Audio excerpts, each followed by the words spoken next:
perspective. Hi, Miguel. Hi. To bring it back to Ende, there's been a lot of talk about, especially from Crystal Palace fans, about him being sort of better in the latter stages of the season. He scored registered 24 goals in the season's last 31 Prem appearances between March and May. Is that something you're aware of? And do you feel like he can really kick on between now and the end of the season?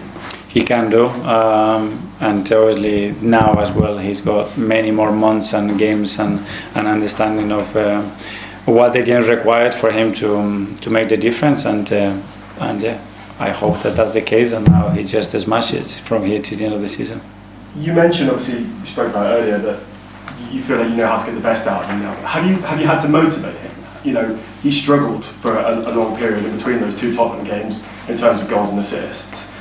Have you had to motivate him, and how have you had to motivate him if you have? Motivation is never an issue, and I believe that you have to motivate a player, we have a big problem. Because that motivation is what? Just a talk, someone that inspires you for a minute or an hour, how much does it last? I think the biggest motivation that he has is the reason why he came to this club, because he really feels attached and belonging here, and the rest is moments that you have to have through your career. When you move to a different club, navigate with that and make sure you do everything that you possibly can to make it work. And finally, Tom. Hi, Michael. Victor's been popular in the press, so I've got a couple more on him for you. With it being Chelsea on the weekend, Didier Drogba, of course, was a big goal scorer in this fixture between Arsenal and Chelsea. In his first two seasons, he scored 16 goals in his first season across all comps and 16 in his second season.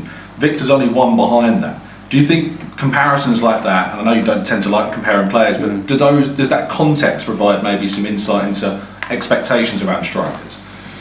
Yes, I mean, it's always the case about who you comparing with. You know, I have a beautiful apartment, but this guy has the biggest mansion in the world. so my apartment is terrible, you know. But I can be so proud that I worked so hard to get and pay the depth of my apartment and refurbished it, and I have a beautiful kitchen. I go to his house and I get depressed.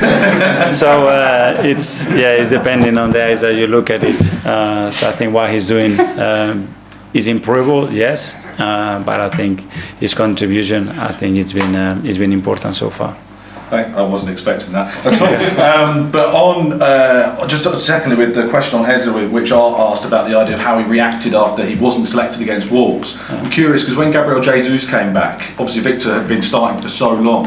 When he was dropped, perhaps in San Siro, when Jesus started after scoring a couple before that, was there a reaction from Victor in that moment, or was he still very much straight-laced and focused on what he had to do? I think he was. I don't know internally how he felt.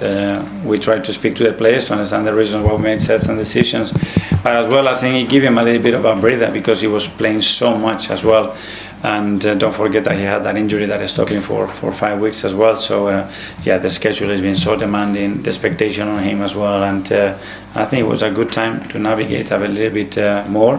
Came on in games when obviously the physical aspect of the game was dying a little bit, and he could have a massive impact, and from there I think it's taking off.